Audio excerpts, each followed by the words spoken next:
Hello and welcome to my channel. I'm Tiffany, your retired librarian turned homeschool mom. And in this video, we're going to look at an interesting space book. And this is completely fiction. We're going to be looking at Carl Sagan's Contact. Now, I actually originally planned to do Homer Hickham's Rocket Boys. Turns out Mr. Hickham's a little bit of a Trump supporter. So, we've moved on to a completely different book that's completely fiction, that's done by someone who's, at least one, passed away, and two, highly ethical. At least he's not a Republican, and probably would have been very unhappy with Trump had he not passed away a while ago. So let's look at Contact. Now, age range, it depends. This is not an easy book to read. It's very, very long. It's definitely geared toward an adult audience. So it depends on your child's reading level.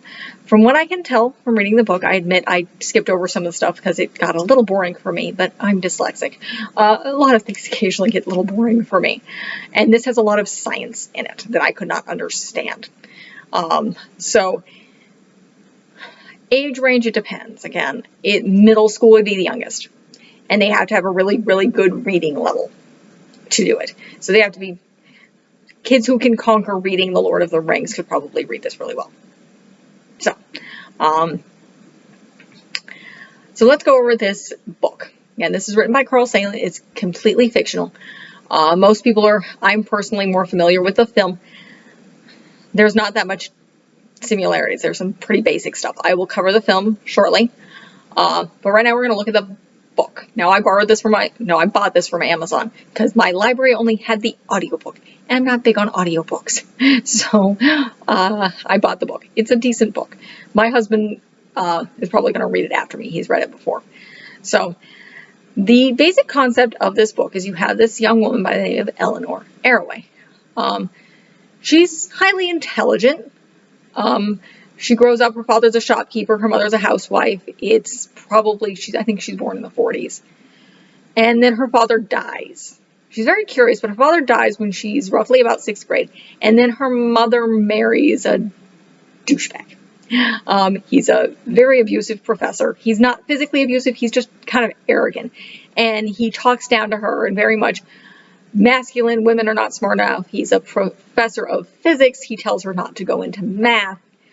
And just kind of, she needs to get married and just kind of go away. And he's not a nice person. They do not get along in the least. In fact, he gets mad at her when she starts hanging out because they live in a college town, hanging out with the hippies in the 60s on the college campuses because he thinks they're idiots.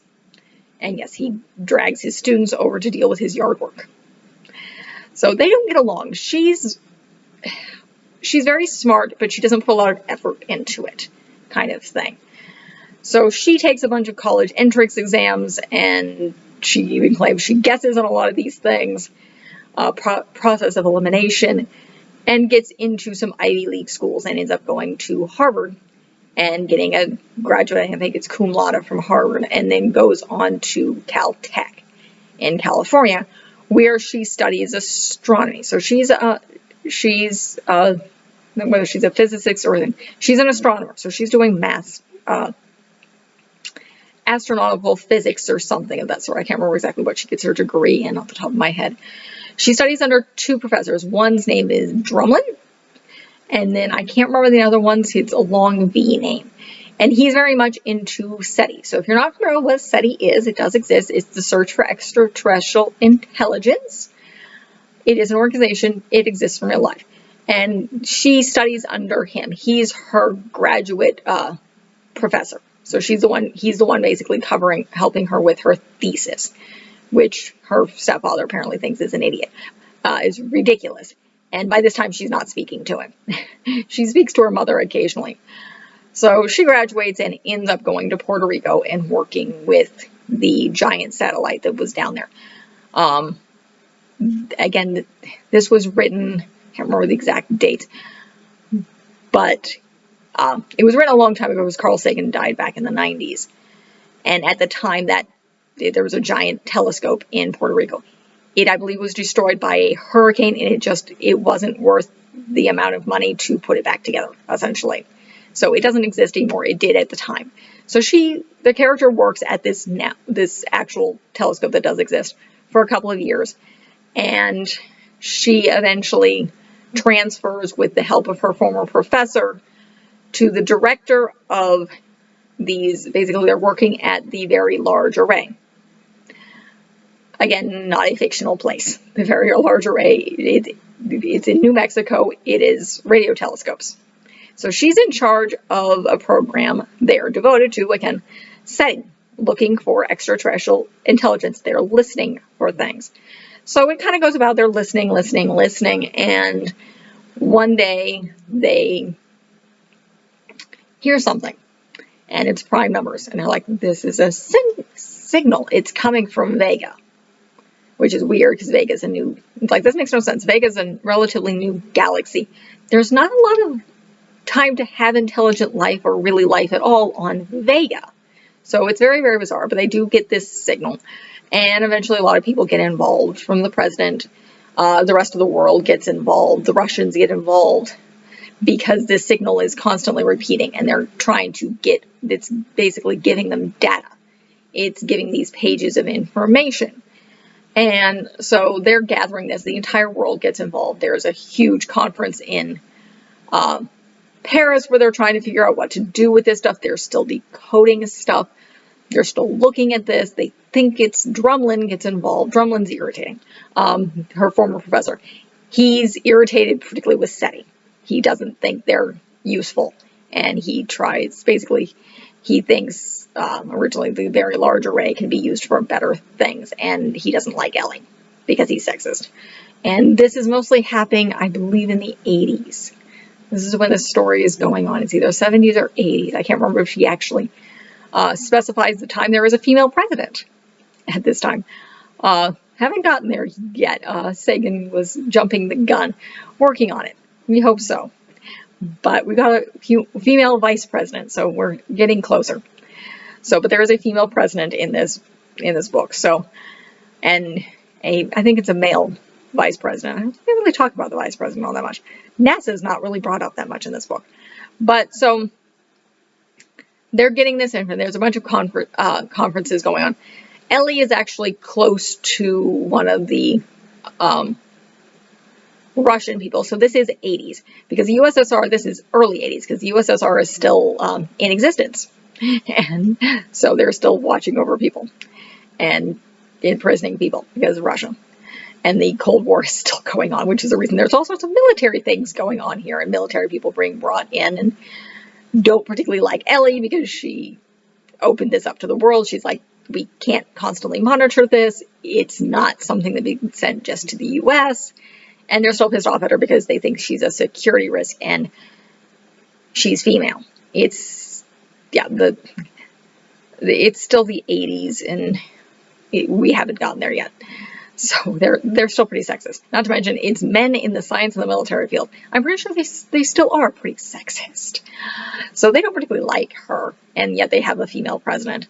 But still, a lot of these guys are still, they're very, very sexist. So, particularly when it comes to Ellie, who's in her 30s. So she's not older, she's in her 30s here. So she's a young science woman in her 30s. So a lot of stuff go on. They finally get all the pages. They don't have a primer, which is basically they can't decode it. So she goes and talks to an entrepreneur by the name of S.R. Haddon and is looking for his help. Along with, and they're looking for help from a lot of people. This just happens to be a big entrepreneur. He's known for building things and being in the science fields, and he's pissed off the U.S. government for various reasons, primarily because he wouldn't behave. So she goes to him, and he makes a couple suggestions and asks, it's like, one favor, put my name in to build this thing. Because they think it's a machine. Drumlin thinks it's a machine. That's what he's brought up when they're in this huge Paris conference. And so it turns out he's right. One of his ideas did, in fact, the primer is inserted in every single page. And then they're able to slowly decode it and start putting this machine together. Both the Russians and the U.S.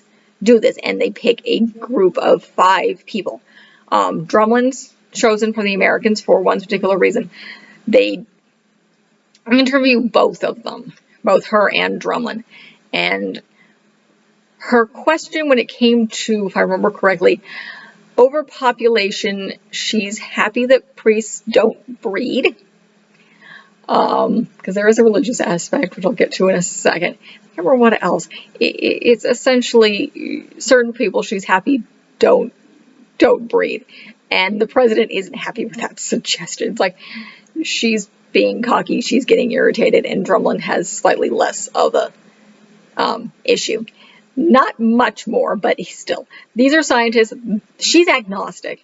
Drumlin may be a Christian, I don't know. He may be an atheist. But still, the president thinks people will be less offended if she appoints Drumlin, because 60-year-old man. And the Russians have two people they're competing against. They're both 60-year-old men. India has another seat and has a younger woman. And then I think Nigeria and China both send men. So that's the 5 groupings. That's what this machine is indicating. So the other aspect before we get into the machine building is the religion aspect. So you have 2 major religion people that Ellie's willing to talk with. One of them is a younger man by the name of Palmer, and then you have his mentor. And she insists they're ranting and raving about this. It's basically the scientists are hiding things. They shouldn't be talking to our God for us kind of thing. Ellie thinks they're crazy. Previously in her childhood, her father was an atheist. Her mother wanted her to go to Bible classes for a while. She realized just how much nonsense it was. So I think her mother was trying to tame her. It didn't work, obviously. So she actually has a meeting with them in some sort of museum in D.C. and has massively interesting philosophical arguments with these two, which pisses off the older one like crazy. But she does. Palmer is the younger one, and I wouldn't say they bond. They do not have a love affair. That's the film. But they do become friends, and he does respect her to an extent.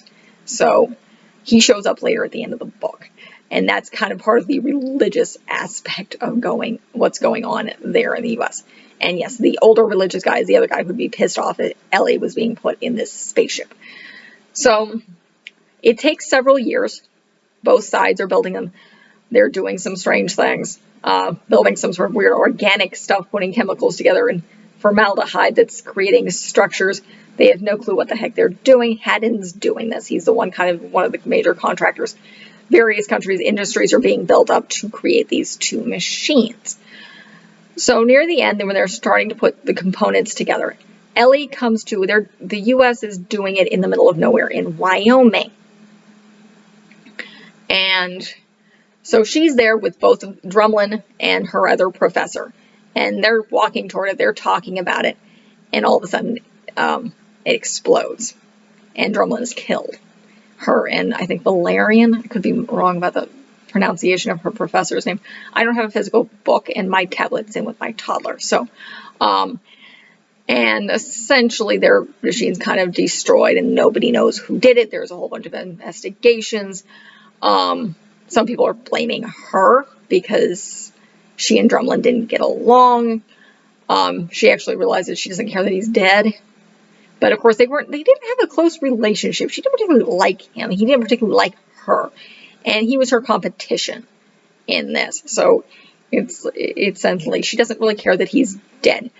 And then she's still in Wyoming, and Haddon summons her. Apparently, this is another science fiction thing. They have some sort of space hotel up in space right now, and you can easily get a shuttle going into space. So, again, science fiction here. So she goes up there to see Haddon because he's in space. Essentially, he's dying. I don't think he says what. I think it might be leukemia. But she goes and talks to him, and he reveals to her that they've been building in Japan another machine. So it's like, basically he's saying, this is your chance. We're willing to kind of do the tests. And I don't think Russia was entirely willing to do it. and have everything. They've been messing around with it a little bit more than the US and Russia because they were slightly less cautious in Japan, apparently, when it comes to this thing. So she goes back down, and she and these 5 people, it's herself, it's her Russian friend whose name I can't remember, Vishki, I believe it's shortened, the Indian woman who she's friends with, a guy who's mostly an archaeologist from China, had been part of the revolution and was both kicked out and then brought back, but he's an archaeologist, and then this other guy from Nigeria. So they basically come here, they get into this thing and take a ride through a whole bunch of wormholes and seeing a variety of different things. They see Vaga, they're jumping, it's like they're on a train. And her friend described it's like, this is insane, and they're staring at us. He thinks that the rest of the world's like, we're monkeys. We're so ill-advanced that it's kind of pointless. We're going to be gawked at. But they see a bunch of things, and they finally get to this place where they basically walk outside. They're on a beach, which kind of calms them, and they talk, and then they all fall asleep. And when they wake up, there's a door, and they each go through the door at different times and see different people. In the case of Ellie, it's her dead father. And they talk about various different things that are kind of philosophical and what's going on. She asks questions, and her father, alien person, explains that they're part of consortium.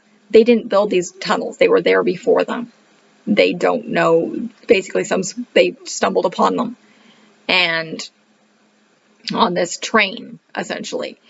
And what they're trying to do is protect the universe. So they are trying to basically prevent space from dying. It's the best way I can explain it. There's a lot of science in this book that goes really, really over my head. And I have a history degree in library science, master's. Did not do the sciences. My husband probably understands this book a heck of a lot more than I do. But essentially, that's what they explain that they're doing. And they're listening to radio waves. And normally they don't interfere. Most planets that are going to be self-destructed just kind of destroy themselves. But they looked at the US, they looked at America, particularly since they got the first signal that they got, radio signal they got from them was Hitler and the Olympics. And then they got a bunch of other stuff.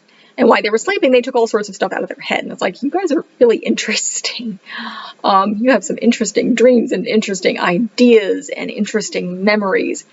And you guys have a chance. We brought you here because we saw you guys going in the wrong direction, but we also saw that you had a chance to go in the right direction. So this is essentially a nudge to this is what things are, and you can go in a better direction, and there are better things to do. He also mentions that they're trying to decode a message hidden in pi. By this, I mean the mathematical pi.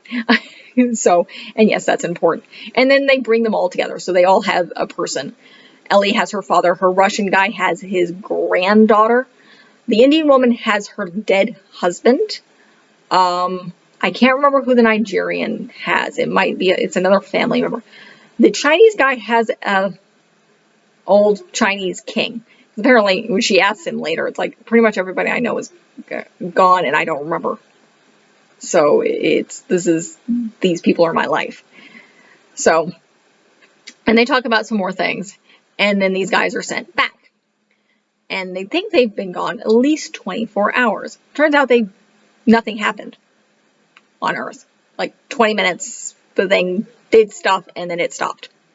And so when they are taken away by their individual governments and essentially interrogated, they think they're crazy. They think they're completely insane.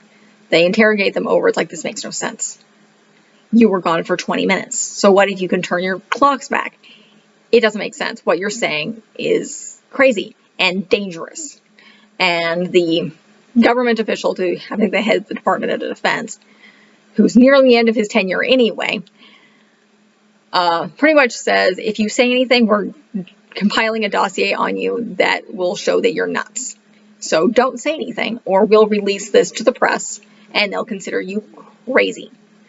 And they all end up talking to each other. Russians are pretty much agreeing with the US, like, don't say anything. Just go back to your work and don't say anything. You're irritating. What you're saying makes no sense, and you're crazy. You were gone for 20 minutes.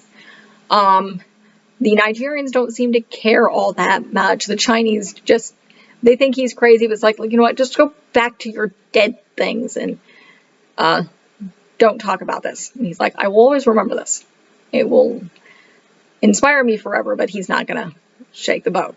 The Indian woman realizes something interesting. She, besides instantly, don't forget this, she tells, I think, Nigerian tells Ellie to write it down. And she's like, we need to remember this. And then the Indian woman's like, we need to remember this. But she understands something profound. Her husband, she left a lot from him, left pretty much her family for him. She gave up a lot for him. And she realized the reason it was special was because it was so short. And we would have been divorced within a couple of years anyway. And so she's going to go back and reconnect with her family. But she's like, Ellie, we got to keep working on this. And the Nigerian's like, we've got to remember.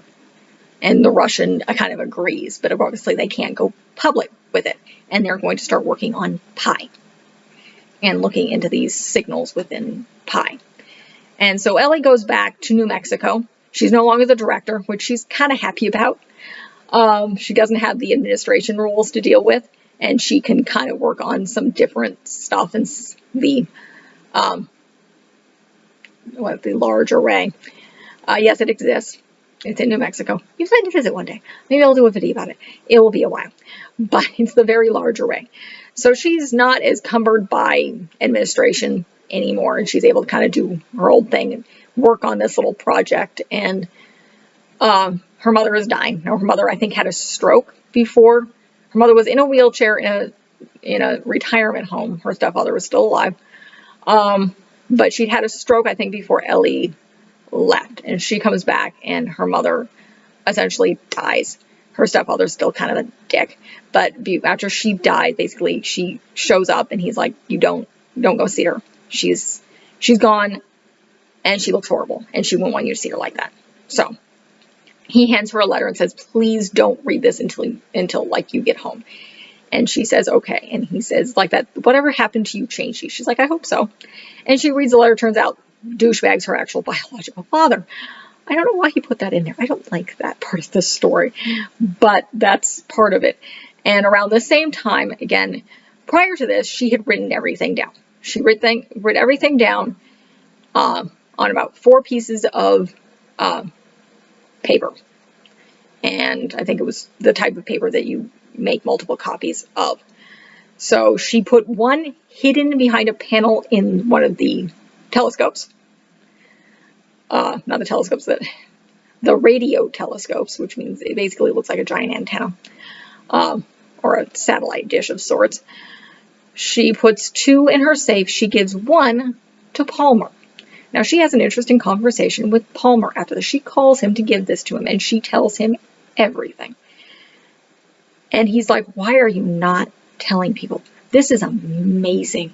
And it's like, basically, it doesn't damage his faith at all. It's like, it makes more sense this way for me, because that means his God is not just the God of this tiny little world. He's ultimate universe kind of thing. Because again, you have these tunnels that are unexplained, and it's bigger. He's like, people want to hear this. They will believe you because they want to believe this kind of thing. And she's still looking into something. She's like, if I can't, give me about 3 months to look into this, and then I'll come out and talk about it. And he's like, because he's like, they're not going to think you're crazy. I'll back you up. Other people will back you up. And so when she's off reading this letter from her mother, it ends with her, basically, she's getting a signal and a message from the computer at the very large array, and it's telling her it found something. And essentially, she's going to have proof that what they're looking at specifically at this specific, almost, I don't want to say center of the universe, but the specific place that they mentioned when they were in space, where they're trying to expand the universe, and they found something. And her and the Russian are looking at this together. And that's how it ends. So it's a very interesting book. I admit I scanned through some of it. I skimmed it. I'm not unknown for doing that. There's a lot of science here. He goes into a lot of detail about people's different personalities and the science and the world going on in the US at the time and Russia. It's very heavy in the Cold War situation because that's when this was being written. So the Cold War, in fact, I'm going to pull up when Contact was actually published here. Let's see. I'm going to look at Wikipedia here.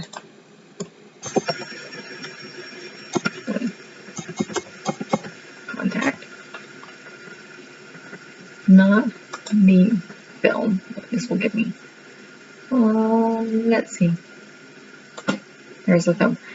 Yeah, so this came out in 1985. So we are still essentially nearing the end, but we're still during the Cold War. So he's basing this essentially during the Cold War. Now, let me see if it's going to tell me when the story happened.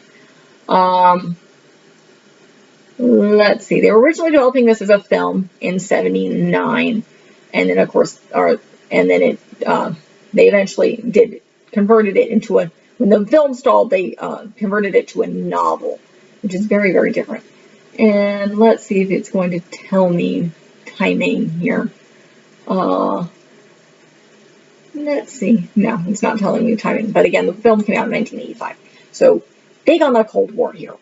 There's a lot of stuff about the KGB and handlers and what's going on in Russia. She does have a love affair with the president's science officer, who's a biologist, but I believe they kind of break up just because it doesn't work, and I don't think he believes her, which is an issue.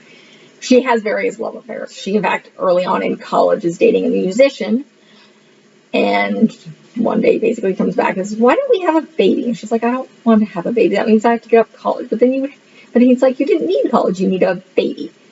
And she's like, "No." And so they break up a couple months later, and she has affairs on and off. She's obsessed with her work. She's busy. And nobody really clicks with her. And she thought she clicked with this guy. And yeah, turns out not so much. It doesn't really imply that she's going to have an affair with Palmer. She's agnostic. Now, Carl Sagan was an atheist. She is very much firmly agnostic. Basically, you can't prove, her idea is you can't prove this either way. We can't prove God exists. We can't prove he doesn't exist either. So a lot of stuff doesn't make sense. Their religious conversation is very, very interesting. It's very interesting. So, but it's a good book if you're looking for a great science fiction novel. Carl Sagan's a fantastic author. He was a scientist. He did a bunch of stuff. I'll pull up his page as well. Yes, he was a scientist. This is Carl Sagan. Yes, he was astronomer, scientist, cosmologist, astrophysicist, astrobiologist, and author and a science communicator. So he was one of the people who tried to explain science. He has quite a few books. He was an associate professor at Harvard and moved to Cornwall. A variety of things. One of my favorite sayings of his, and it's more in the film than it's in the book, is, "If it's just us, it's an awful waste of space." That's probably one of my favorite quotes of Sagan's. So, but he actually died in making the film, but we'll get to the film different video.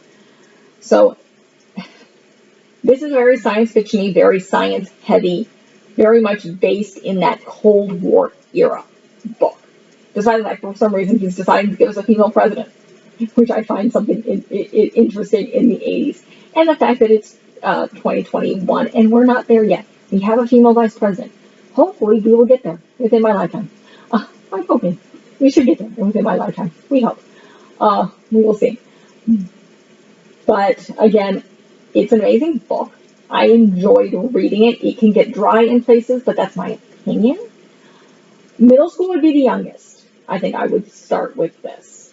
The elementary schools aren't gonna understand this. Not to mention, again, this is written for adults, so there's definitely love affairs issues. There's her Russian friend is friends with a stripper.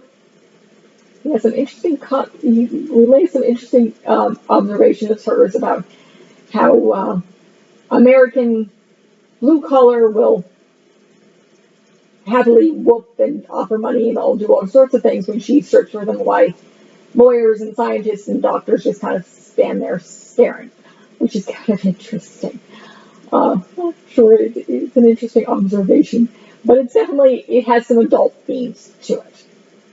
So middle school would be the youngest. I'm really going to more recommend high school, particularly if they're into science and physics, because this is very science heavy. This is very, very science heavy. It's very, very physics heavy. And again, it's also based during the Cold War, which is very much a theme in this book. So that's really it for this review. Again, I'd recommend it for high school and middle school as youngest, just because of some of the themes going on and how science heavy is for. Big science fiction fan of a kid, this is a great book. If your kid can read through the Hitchhiker's Guide to the Galaxy, he can read through this, or she, because again, it's a female main character. So it's always good to see strong female characters in science fiction. You don't get a lot of those. So if you like this review, I'm covering the film, which is very, very different. I cover a variety of different children's and teen books, various different films. A lot of them very geared toward education, particularly since we are a homeschooling family, so my mind goes there. We are not religious, which is the reason I like Carl Sagan. So that's where my stuff leads. A lot of times non-religious stuff. Do a sprinkling of homeschooling stuff, some travel stuff as well. This is probably one of the more adult books that I cover. But again, if you like what you see, check out my channel. I have a bunch of stuff already out there and a bunch of stuff planned. So like and subscribe. Thank you.